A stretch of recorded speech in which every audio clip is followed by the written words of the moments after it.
like? It's okay. See, they do have their what do they call it? Not their terms and conditions. They call it their community standards. Mm-hmm. So reading that and understanding that will sort of explain what kind of behavior and what kind of conversation they want there. And one of the reasons is you do have to remember that it's not just people that share your culture and your beliefs. It is global. Mm-hmm. And on top of that, it isn't only just adults, it's 13 plus. 13 plus. So it isn't a platform for extreme ideas. It isn't a platform for harsh criticism. It is social media. I do think there needs to be other platforms promoted for heavier conversations. We do have them, but they just don't have the wide reach that Facebook has. So that's the main thing. Facebook was too popular, and it's used for news, it's used for promoting ideas, it's used for politics, it's used for everything. But its primary purpose is social media, is to share things with your friends. Mm-hmm. But it's not being used much for that these days. It became that popular that the alternatives have sort of been left behind and people are adopting them. That will change soon. I do think there's going to be a rebellion against advertising funded businesses such as Google and Facebook. Mm-hmm. There's a growing number of YouTube videos and guides online telling people how to get rid of all this tracking out of their life. Mm-hmm. And I think these other services will start picking up, especially decentralized services where you still own your contact and you have more control over who the community is, and you have more control over who can comment when, and you have control over what appears when in your timeline. I think they will win out. I do think that Facebook has peaked. And in 5 years from now, I think it's not going to be a big part of our life. Agreed. Facebook have recognized that, which is why they've got their workplace app now to try to, because there's a lot of people that do use it for work communications and do use it for political means, etc. So they've got the Facebook workplace, which they're promoting. It will compete with LinkedIn a little bit. I think in 5 years that is going to be a bigger platform than their social platform. What about what about co-working? And I think there's a lot of competition at the moment in the social space. Facebook's the third biggest social network in the world, but it's used predominantly by English-speaking countries. Yep. China's probably got the biggest, and VK is probably the second biggest. WeChat. So I think Facebook is the third biggest in terms of the number of users. It's the biggest. VK the second, and Facebook the third. The problem is Facebook being based in America, they judge everything by American standards. Capital. How much money does it make? So out of the social networks, of course, Facebook makes the largest amount of money, but it has the smallest reach out of the popular social networks. Now, on top of that, most other social networks have APIs and plugins so that you can interact with other social networks, and there's hundreds out there. Facebook is a very, very closed system in comparison. And so it is not compatible with trying to grow niche communities or anything like that. It is very limited. It is an advertising machine. It is nothing other than that. It doesn't serve a purpose, except for Western world. We've got a lot of people who have been introduced to the internet or online world in the last 10 to 15 years. Like, they're very, very new to technology. So Facebook is a good stepping stone. It sort of dumbs down the internet and tries to make it all pointy and clicky. But I do think that people will get more savvy with the internet and learn what is available and has been available for 30 years. And that the older techs start picking up, and that people will start trying to use some of the other social networks that sort of really only have very, very niche followings at the moment. Yeah, agreed. So yeah, in fact, I can see that lots of business entities, they have found their ways, you know, by encouraging and incentivizing people into doing certain things to help promote their products and services, and that includes social media, such as Facebook, Google, YouTube. They have their own ways to incentivize people into doing things they want them to do. So how do you think we as as entrepreneurs and startups incentivize our teammates, our group mates, our squad mates? How can we, or how should we, or how do you think we should incentivize them to do things that are productive and efficient?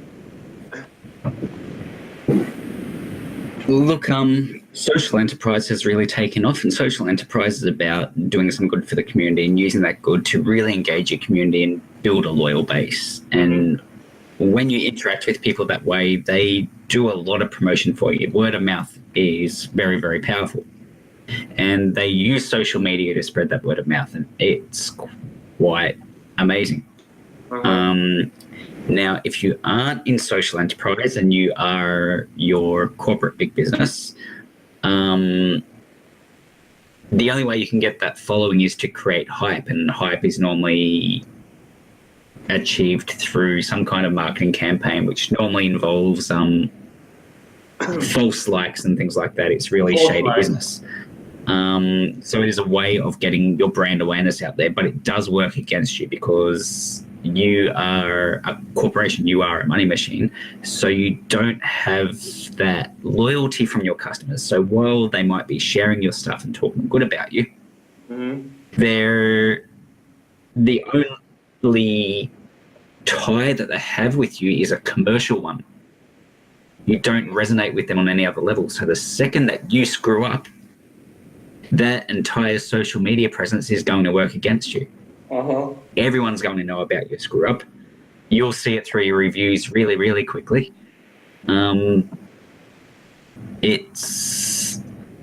do think social media and social enterprise go well together.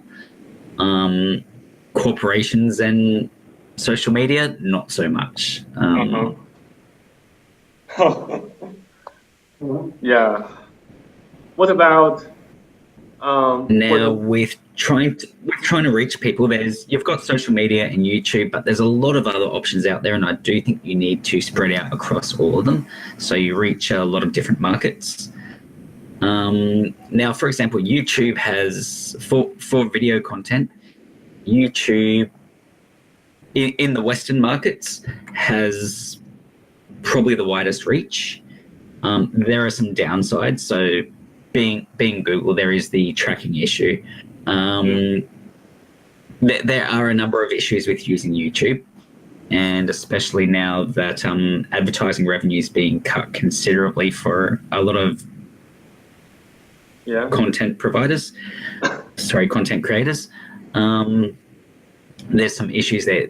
YouTube has addressed it right in that they now allow monetization through donations.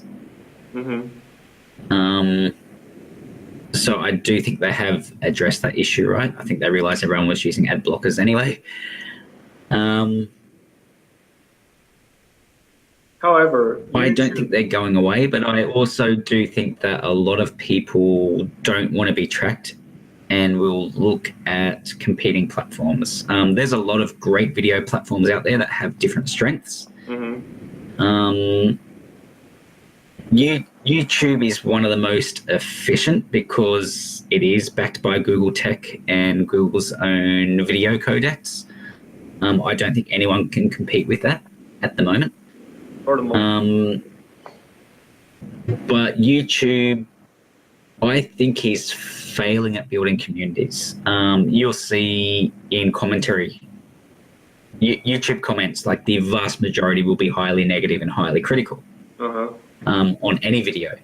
You don't get a lot of positive commentary.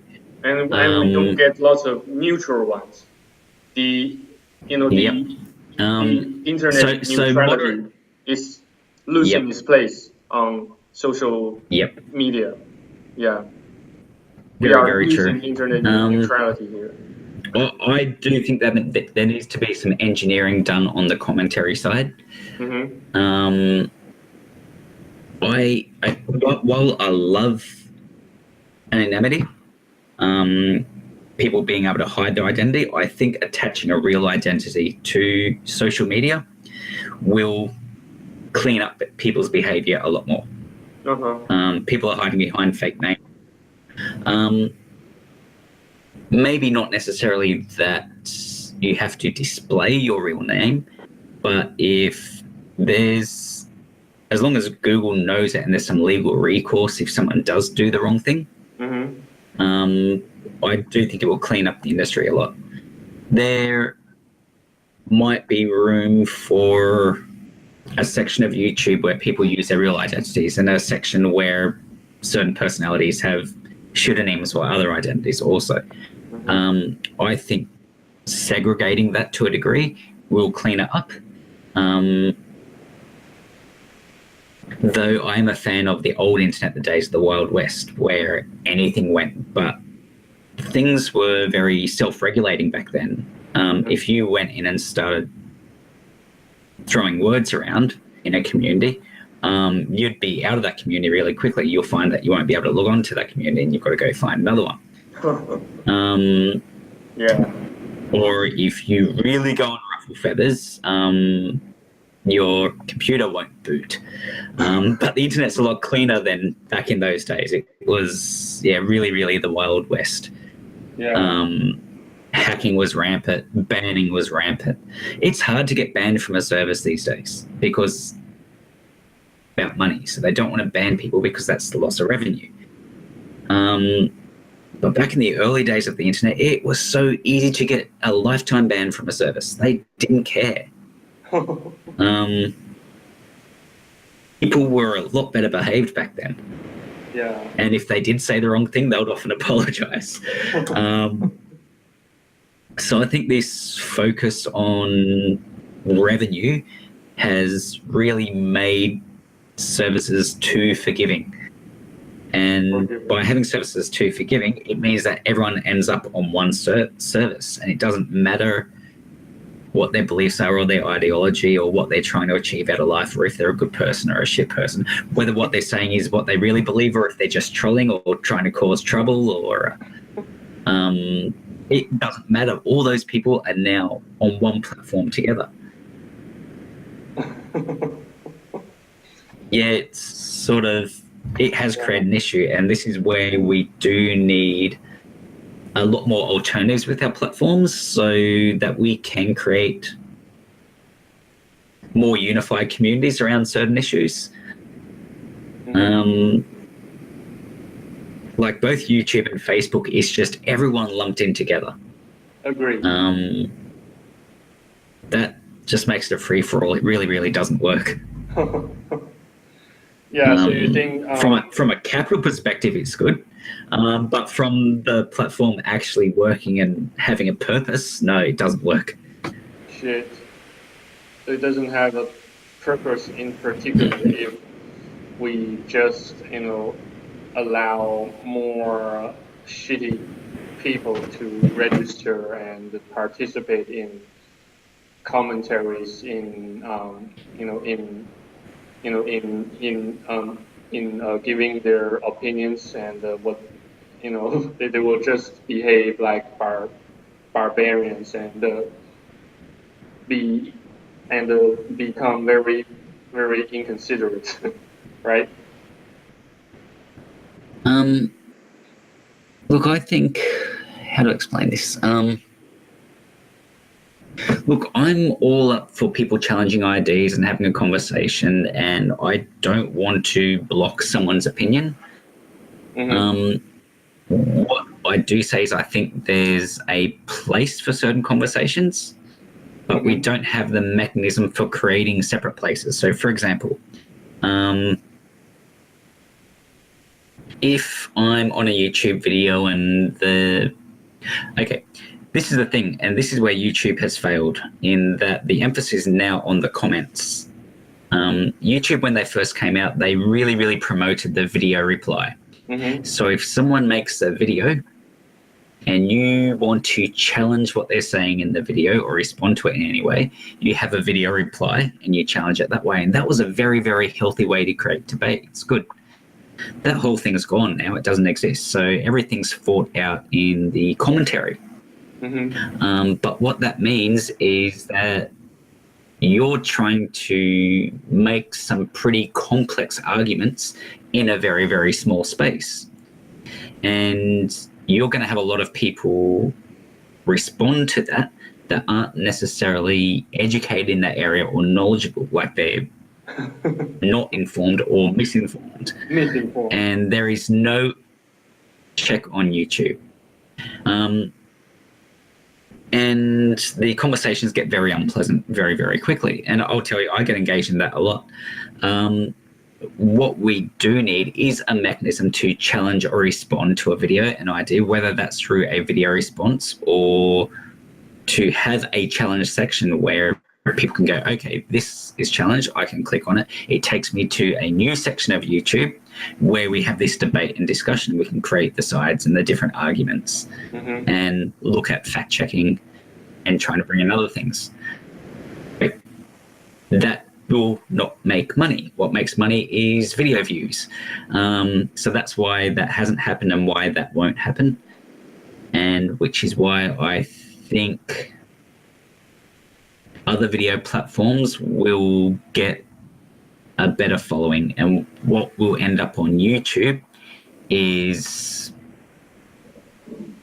basically your troublemakers, your naysayers, the people that won't really contribute in any meaningful way to a society. That's what's going to be left on YouTube in 5 to 10 years from now.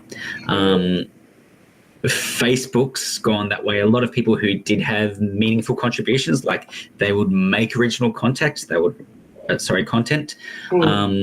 would write articles. A lot of those people have moved off Facebook and moved on to platforms like LinkedIn or moved on to Medium. Facebook has sort of become the place where facts go to die. I guarantee you, if you look at any 10 posts, one of them may be based on real facts.